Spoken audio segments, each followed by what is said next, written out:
Hi, everybody. My name is Dr. Robert Rausch, and I'd like to thank David and Nicole for inviting me here today to speak about GLYS of Western New York. This is actually a recording instead of me being there live. But the reason for that, and let's start there, is the fact that GLYS is moving. Due to the COVID epidemic, we have a house that we operate out of with very small rooms, and we became unable to conduct groups and things in such a small space. Of course, we went to operating online like many other groups during this pandemic, but going forward, we didn't think it was going to really work anymore to be in this space. It's also a very expensive space, and in many ways, we can no longer afford to be in a house all by ourselves. So we have elected to move to the Pride Center. We are a separate program with a separate board of directors, and we have been doing that since 1983.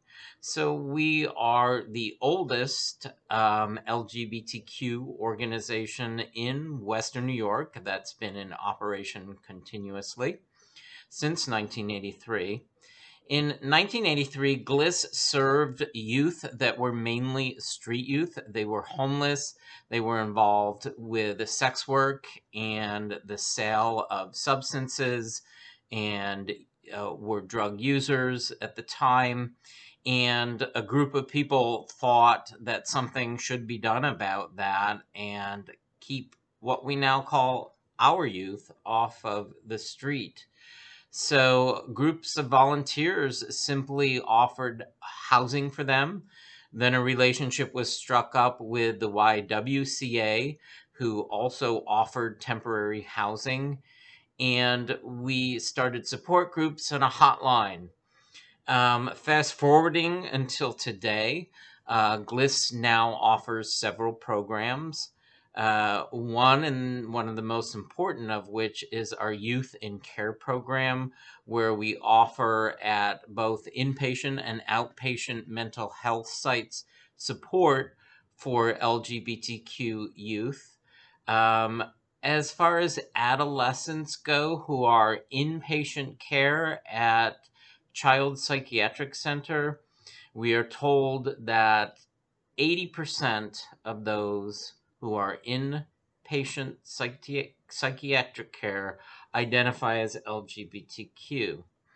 The rate of homelessness, 40% of all youth in Western New York who are homeless identify as LGBTQ. And there are also higher rates of substance use, 2.5 times more likely to use illegal substances, and youth are transgender youth are 8 times more likely to attempt to take their own lives. So there are a lot of serious issues that still exist around youth. To combat that, our mission is to build affirming cultures and community for LGBTQ youth. We are starting a family program that will use restorative circles in order to improve relationships within families. That type of thing will reduce all of those numbers, especially homeless numbers, when youth are still unfortunately rejected from their families. GLYS also offers support to GSA clubs, which now stand for Gender Sexuality Alliances at area high schools and now many of the area middle schools. We have a conference each year that has about 400 attendees, about 300 unique youth from different schools in Western New York. Unfortunately, it was canceled this past year due to COVID. We had expanded it to 2 locations, one in Fredonia and one at West Seneca East High School. We offer a prom that attracts about 300 people per year, 300 youth. Unfortunately, again, this year we had to offer the prom as a virtual event and we only attracted about 50 people. We have returned to in-person groups. We have a transgender support group and a parent support group for parents of transgender children. And we recently, just last year, about 1 year ago, started a group for gender expansive youth for the ages 5 to 12, something I myself would have very much have benefited from. So before issues like sexuality come up as we enter adolescence, there are many gender issues and gender conformity issues that come up with youth.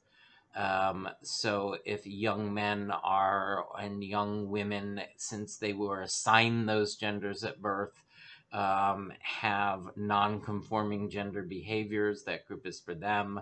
Those individuals simply may be gender non-conforming. Some may actually be transgender, and we're here to help them explore what is right for them in their lives. We're never trying to suggest to anyone that they are anyone but the person that they are becoming.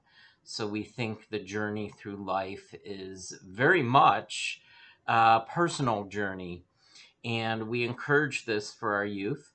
And we will be starting, we have just become a subchapter of GLYSN, and that used to mean the Gay, Lesbian, Straight Education Network. They have also dropped their acronym to their using only their acronym as has GLYS, and now they just call themselves GLYSN. We will be offering their Shine Leadership Program, which is a national program which allows us to enroll youth from the GSAs throughout the Western New York area and actually focus on what it means to be a leader, and a leader overall, not just a leader of LGBTQ groups and other individuals, but a leader in society. So all of these things come together to make what GLYS is today. Again, I'm really sorry that I'm not actually there with you. I hope I fostered some interest in what we do amongst you. We do often take volunteers that have slacked off during the COVID period, but we hope as we come back and there's inoculation for COVID, to be offering and starting a mentoring program which would match youth one-on-one with successful LGBTQ adults. So all of those things, are somewhat still going on. We're doing things in person, as I mentioned, and we also have lots of stuff. You can see behind me our telephone number and our website. Our calendar is available on the bottom page of our homepage at our website.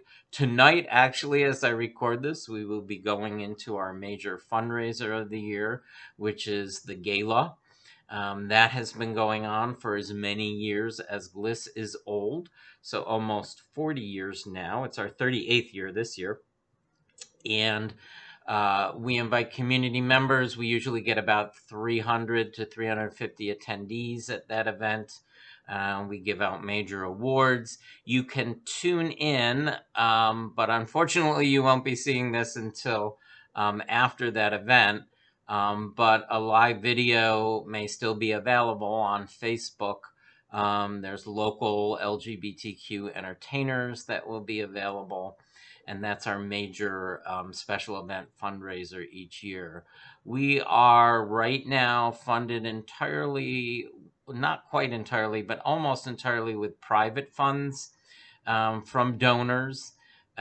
We get a little bit of funding from the city of Buffalo and a little bit of funding from Erie County as well, as far as government goes. I thank you for inviting us here to talk to you.